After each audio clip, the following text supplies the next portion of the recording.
So, learning love, what is that?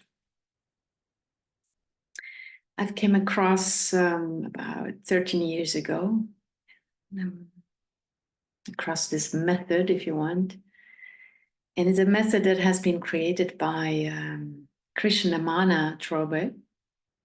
He's a psychiatrist and she's a craniosacral therapist. And they lived with a spiritual master for many years. And they created this method to really explain or experience what is it that you need to create conscious love relationships and conscious relationships in the long run, where you feel alive, where you feel rooted in yourself, responsible for yourself, and that make these relationships work.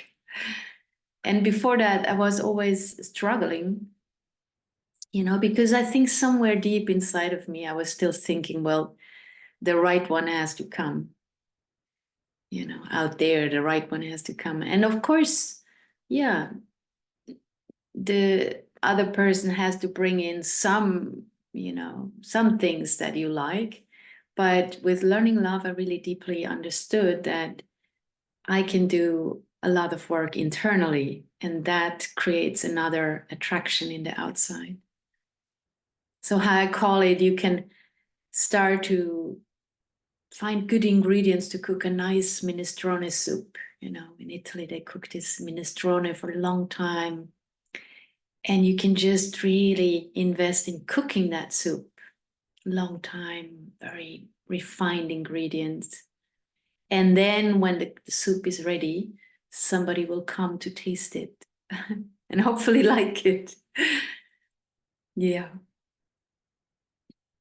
So I just came back from a weekend workshop I gave in Learning Love, because I did the the training and skills training. So I'm a Learning Love teacher as well.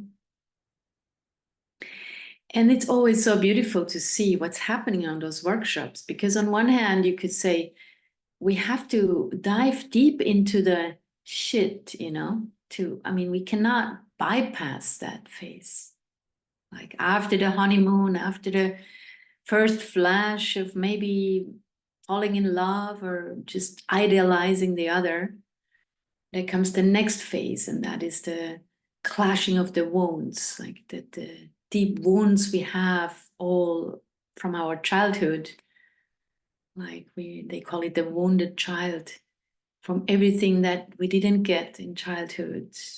Maybe we didn't get enough attention or love or allowance to be ourselves as we are, or maybe our boundaries have been crossed, or we have been overloaded by love, or the love has been infected by needs of the primary caregivers. So all these things, we still have them stored somewhere in us. And that's the wounded self, they call it, or the wounded part of us, or the wounded inner child. And one thing you can be sure, if you really go into an intimate relationship, earlier or later, that wounded child will get triggered in you. Or we could say that energy or psychological and emotional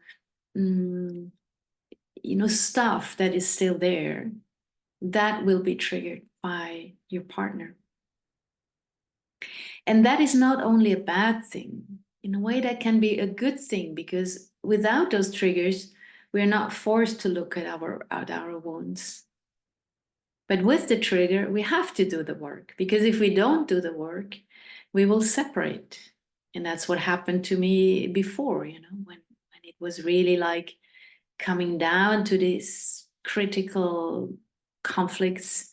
I didn't have the tools to how to go through them. And to see that there's always something I can do here within myself. So learning love is really something that gives you tool at hand and experiences that how to go about through this phase. And when you get through this phase, conscious relating starts. Or they say the real relationship starts. because then you're over the phase of idealizing and you're just there and dealing with the things as they come. But you know what to do. You know what to do when you feel abandoned, and you know what to do if you feel that your boundaries are crossed, and you know when to do inner work with yourself and when to communicate with the other. So an easy rule is always first feel deeply what's going on within you, and hold the feelings, become a big container for these feelings, difficult feelings also, and then communicate from the adult. Because if we speak from the inner child, it will not land so well, because the inner child has no ears, it has only mouths, it's like, no, and you, and this. Yeah, it creates drama. And sometimes we like drama, and sometimes we go for years creating drama until we've had enough. Until, some part in us wants to be free of that. And yes, we don't learn it at school. Often we don't learn it in our upbringing. We don't learn it at university. We don't learn it in our jobs. It's something that is rarely really taught. How to create conscious relationships. And in that work is also included, create possibilities to move the body, to raise the energy, and at the same time also meditation and inner, awareness, so that you can really feel yourself and that you can start to, in a way, exercise is not the right word, but in a way, become accustomed to difficult emotions. Because one thing that I did learn over these years is that you have to be ready for some frustration. You have to kind of raise your tolerance for frustration, because every relationship at some point will bring up a lot of frustration.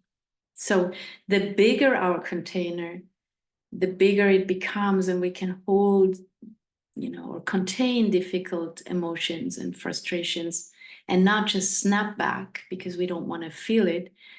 The more awareness comes to it, and the more we can see, that trigger that comes from the other, it triggers wounds in me, and that's my wounds. So let's see, where do I come if I go deeper in the feeling of the wounds and discovering what's behind it and taking responsibility, feeling, holding myself, containing myself.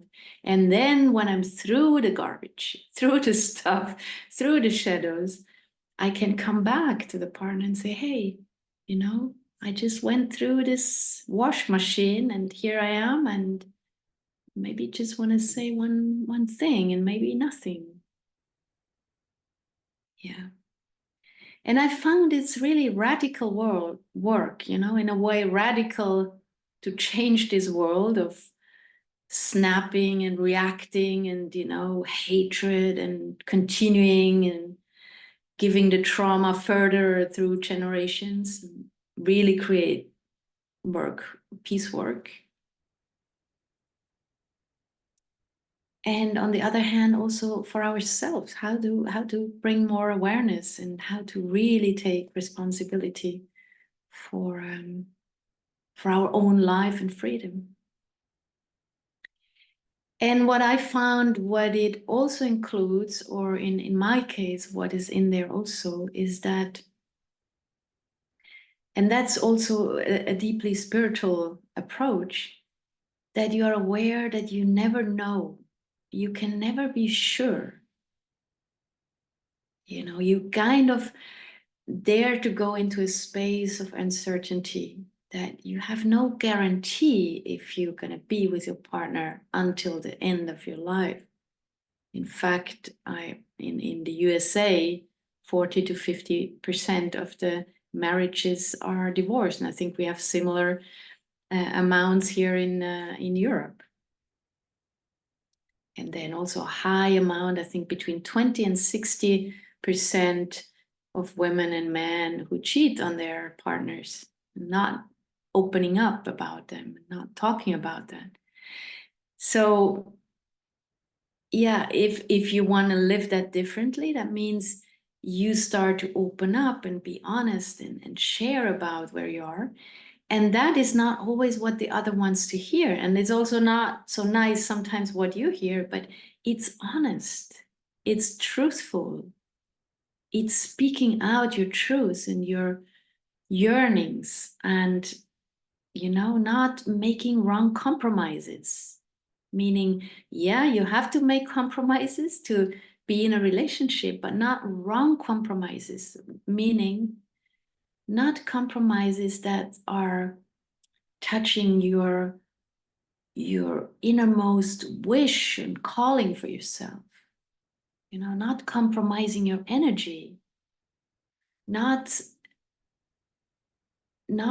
speaking up in a relationship because you just want to keep it, and you're maybe in this kind of a dependent or codependent relationship. It's so nice, and he or she gives me that, and I have that, and I don't want to ruin it. Yeah. And of course, I understand this is the fear that if I speak my truth and if I speak up and become more truthful, more conscious also, that the other will go. But this in a way is included. And the magic that often happens is that if you become more truthful, it's not creating separation, it's creating more love.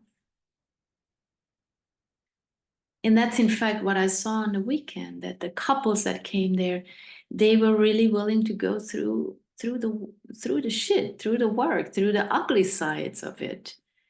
And then when they came out, you could feel that more love was there, more closeness and more cuddling, and just more nectar, more love.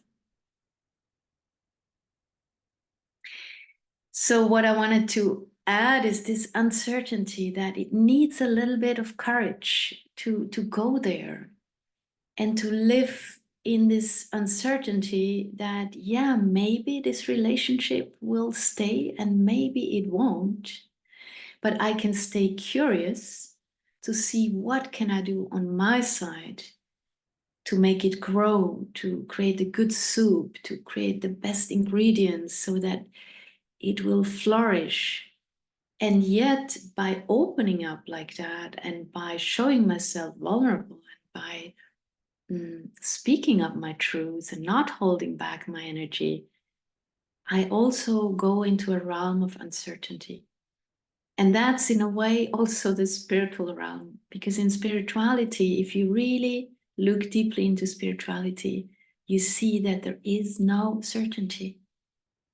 Life is just in a way, an adventure. It's uncertain, and yet we need also security. Yeah. So nothing wrong with wanting also security. I also like it, but to see that to live truthfully and to create a conscious relationship, this uncertainty is included. Because if you don't include it, and if you want only security, then you will not speak your truths, and you will make wrong compromises, and you will stay in this kind of arranged marriage, not like in India, but still arranged in your inner realm, arranged like between the more dependent part and the more independent part. And yeah. So yeah, maybe this is helpful for you. For me, of course, it has been very helpful, and I feel very alive in that. And I'm very grateful to this work and to my teachers. I will also put the link under the video, and I will also continue sharing this work in workshops and seminars, and hopefully maybe see you there.